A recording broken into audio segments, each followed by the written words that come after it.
کیا سود کے پیسے لینے کا گناہ ہوگا؟ ایک ہندو کا سوال۔ یہ کرم انڈیا سے کوئی ہندو ہیں، انہوں نے سوال پوچھا ہے۔ میں یہ پتہ نہیں کیا لکھا ہوا ہے، ایک ایجنسی میں کام کرتا ہوں یا کمپنی میں کام کرتا ہوں، میں ہندو ہوں، میری سیلری بینک اکاؤنٹ میں آتی ہے اور اس میں ہر 3 یا 6 مہینے پر کچھ نہ کچھ سود لگ جاتا ہے۔ وہ پیسہ میں غریبوں کو دے دیتا ہوں، کبھی اسکول میں کبھی مدرسے میں، کیا یہ بھی حرام ہوگا اور اس کی بھی مجھے سزا ملے گی؟ سوال تو ہندو نے کیا ہے، لیکن قرآن مجید نے جہاں غیر مسلموں کو عقیدے کے معاملے میں خطاب کیا ہے، اعمال کے معاملے میں بھی خطاب کیا ہے۔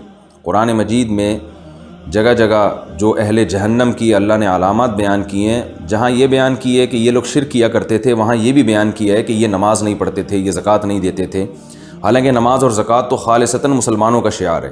تو ان قرآنی آیات کی روشنی میں علماء نے لکھا ہے کہ غیر مسلموں سے اعمال کے بارے میں بھی سوال ہوگا، عقیدے کے ساتھ ساتھ۔ ہاں، وہ اعمال پر اگر آ جائیں تو عمل قبول اس وقت تک نہیں ہوگا جب تک اسلام قبول نہیں کرتے۔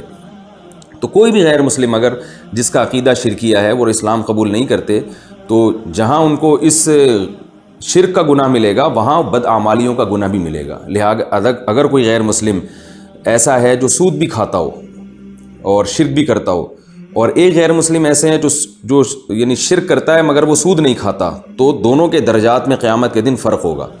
اس لیے کہ قرآن مجید سے اور احادیث سے ہمیں یہ بات پتہ چلتی ہے کہ غیر مسلموں کے بھی سزا کے مختلف درجات ہوں گے۔ جو جرائم کا ارتکاب کریں گے ان کی سزا زیادہ ہوگی، جو جرائم کا ارتکاب نہیں کریں گے ان کی سزا کم ہوگی۔ تو اس لیے اگرچہ آپ ہندو ہیں تو سب سے پہلے میں آپ کو دعوت دوں گا کہ آپ خالص توحید کی طرف آئیں۔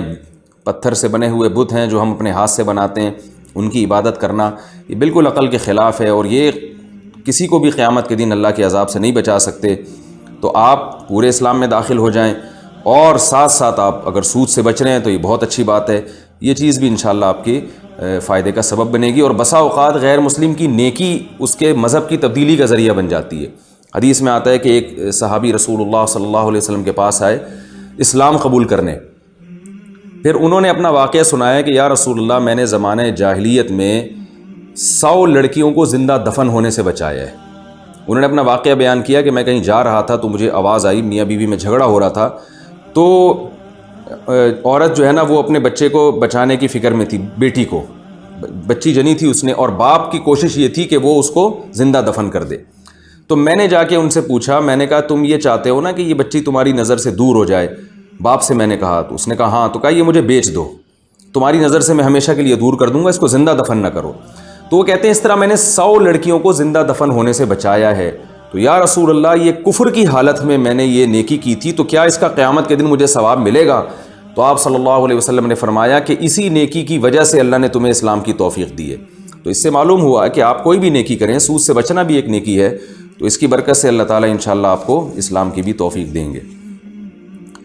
قابلیت کی بنا پر بغیر تعلیم کے سند بنوانا، سیف اللہ صاحب ثوابی سے پوچھتے ہیں، میرا چھوٹا بھائی ہے، اس کے پاس الیکٹریکل کا پورا ہنر ہے، کیا ہم اس کے لیے پیسوں سے سند بنوا سکتے ہیں یا نہیں؟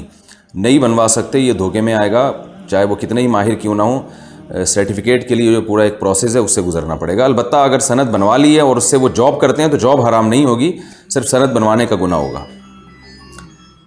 جمعے کے خطبوں کے دوران دعا مانگنے کا حکم، شہزاد صاحب پشاور سے پوچھتے ہیں، جمعے کے دن جو خطبہ ہوتا ہے کیا اس کے درمیان دعا مانگنا جائز ہے؟ حدیث میں آتا ہے رسول اللہ صلی اللہ علیہ وسلم نے ارشاد فرمایا، اذا صعد الامام المنبر فلا صلاۃ ولا کلام، جب امام ممبر پہ چڑھ جائے تو پھر نہ نماز ہے نہ کلام ہے۔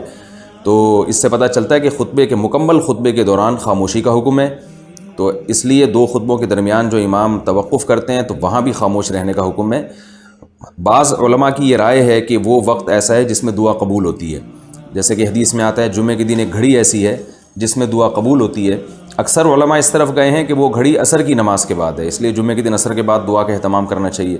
اور بعض حضرات کی رائے ہے کہ 2 خطبوں کے درمیان ہے، تو اگر 2 خطبوں کے درمیان وہ گھڑی ہو جس میں دعا قبول ہوتی ہے تو پھر دل میں دعا مانگنی چاہیے، زبان ہلانے کی اجازت نہیں ہے۔